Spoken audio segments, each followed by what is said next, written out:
こんにちは、ケイスケです。オルセイ美術館に位置する5番乗り場に停留したバスは、次の停留所に向かって出発しました。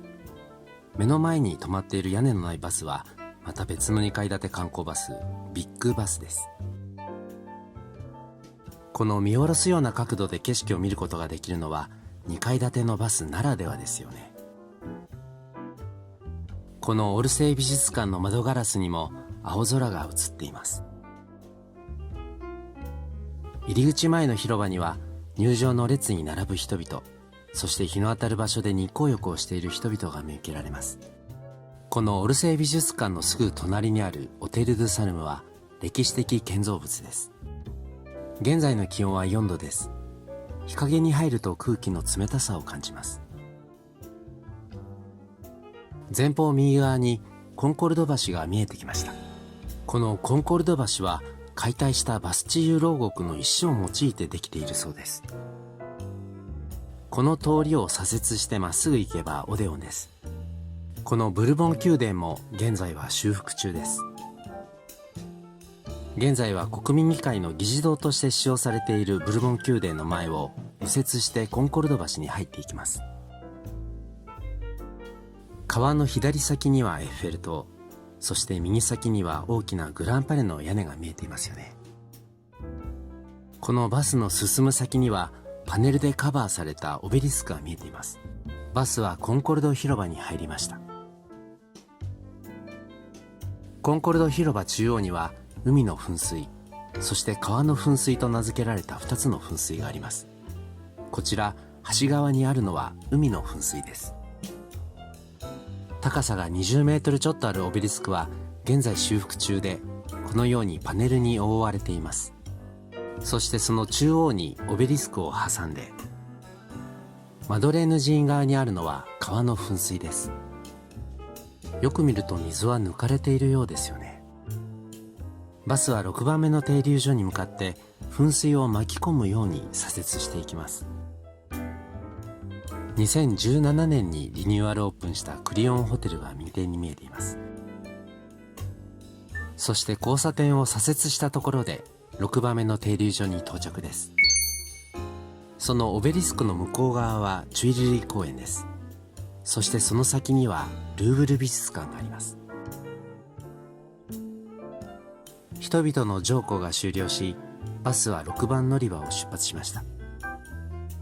今度は中央のオベリスクを左に見ながら右折してシャンゼリゼ通りに入っていきます。きらびやかな凱旋門寄りとは異なり、コンコルド広場側のシャンゼリゼ通りは両脇に芝を携え穏やかな様相です。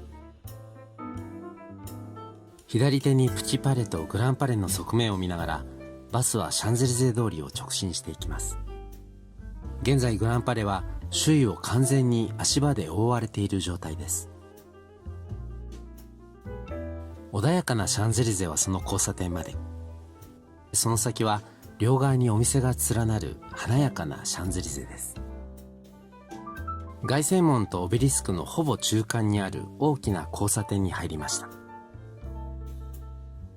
この反対車線に止まっているグレーのバスは車内で食事ができるバスです。そしてその手前を通過していくのは屋根のないバス、ビッグバスです。そしてさらにその後ろを走るのはバストロノムというこれまた食事ができるバスなんです。それにしてもパリにはいろいろなバスが走っていますよね。この他にもパリでは実は夜になると車内がクラブのようになるバスディスコテックというバスがあるんです。ここまで来るとさすがに外の景色はもうどうでもいいんでしょうね。まもなく7番目の停留所に到着です。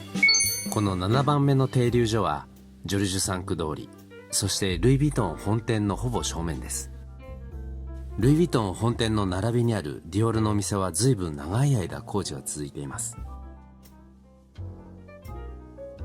8番目の停留所トロカデロ広場に向かってバスは出発しました。7番の停留所から凱旋門までは約500メートルです。今時刻は午前10時29分です。1番を出発してほぼ1時間が経ちました。明るい日差しを受けた凱旋門は空が青いこともあっていつにも増してくっきりと見えています。この凱旋門を囲む大きな円形交差点は進入する車の方が優先なんですね。ということで、すでに交差点内を走っている車は停車しています。凱旋門を左手に見ながらバスは左折していきます。向こう遠くにエッフェル塔が見えています。この巨大な彫刻が施された高さ50メートル、幅45メートルの凱旋門にはいつも圧倒されてしまいます。凱旋門の側面の幅は約20メートルあるそうです。ということでクレベール通りに入りました。次の停留所トロカデロ広場までは一直線です。この左は2匹の獅子が構える5つ星のペニンシュラホテルです。凱旋門から次のトロカデロ広場までは 1.5 キロとそう遠くはありません。オスマン様式の建物が両脇に続くクレベール通りです。天気が良ければ凱旋門からゆっくり歩きながらトロカデロ広場まで向かうのもおすすめです。正面はトロカデロ広場の交差点です。手前両脇の建物は向かって右側が国立海軍博物館、左は指定建築遺産博物館です。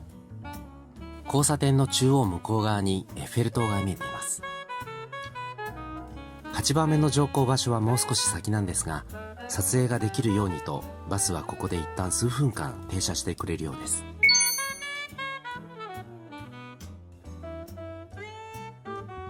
バスは8番の停留所を出発しました。トロカデロの庭園に沿って右折し、イエナ橋に向かって坂を下ります。右に曲がるカーブに沿って下り始めた途端、目の前に現れるエッフェル塔のある景色はとても素敵です。バスはイエナ橋の正面までやってきました。イエナ橋の上から眺めるセーヌ川とエッフェル塔です。橋を越えてエッフェル塔の前を右折します。実はうっかりバスの名前をお伝えしていなかったんですが、これでトゥートゥブスと読むそうです。バスはぐるっと回ってエッフェル塔近くの9番目の停留所に到着です。ところで前回の教訓を生かして小腹が空いた時にと思って持ってきたお菓子と炭酸水です。結局お菓子は食べませんでしたけど。下から見上げたエッフェル塔です。数分間の停車を経てバスは次の10番乗り場に向けて走り出しました。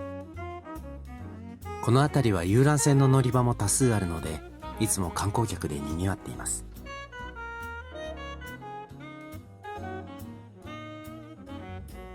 バスはアメリカンチャーチの前を通ってアンバリッド橋を越えて最後の10番乗り場に到着です。と思ったのもつかの間、バスは1番乗り場に向かって出発しました。きっと乗降者が一人もいなかったんでしょうね。バスはアレクサンドル三世橋正面を右折してアンバリッドに向かいます。いつもは集団でピクニックを楽しむ人々で埋め尽くされてしまう広場です。この天気であれば午後は間違いなく人で埋まりますね。もう気づいている方もいらっしゃると思いますけれど、最前列から見える正面の景色は格別なんですが、撮影となるとガラス越しになるためにどうしても反射したバスの内側などが映ってしまうことが多いんですよね。ナポレオン・ボナパルトが眠るアンバリッドの正面です。正面ロータリーをぐるっと回って再びアレクサンドル3世の橋に向かいます。向こう側にまたエッフェル塔が見えていますよね。アンバリッドを背にしてバスは橋に向かって直進して行きます。その距離およそ500メートルです。バスは橋に進入しました。この橋の幅は約30メートル、長さはおよそ150メートルあるそうです。左は現在急ピッチで大掛かりな修復作業を行っているグファンパレ、そして右側はプチパレです。突き当たりのシャンゼリゼ通りを右折します。そして再びコンコルド広場です。先ほども見た海の噴水を左側に巻き込みながら、今度は左に曲がらずにマドレーヌ寺院の方に直進します。バスはロワイヤル通りに入りました。正面はマドレーヌ寺院です。バスはマドレーヌ寺院正面を右折した後、マドレーヌ寺院に沿うように真裏の方に向かっていきます。なんと100メートル以上もあるマドレーヌ寺院です。1842年に落成を迎えている巨大な歴史的建造物です。寺院の後方正面を右折してトロンシェ通りに入りました。いよいよ最後の交差点にやってきました。正面に見えるのはデパートのプランタンです。ここを右折すれば今回の出発地点一番乗り場はすぐそこです。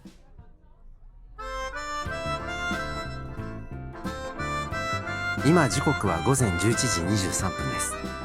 当初の予定通りパリ主要10カ所を2時間弱で一周したことになります。バス専用レーンを通ることが多いので、交通量が増える午後であっても同じような時間で問題なく回れるのかもしれません。さて、2回にわたってお送りしましたパリの2階建てバスツアーいかがでしたか？有効期限内であれば何度でも好きな停留所で乗り降りできるのがいいですよね。今回僕が購入した1日券は39ユーロでしたので、45ユーロで2日間有効のチケットがお得かなと思います。皆さんの今後のパリ旅行の参考になれば幸いです。動画のご感想お待ちしています。ということで、今日も明日も明後日もいい日になるといいですよね。それではまた。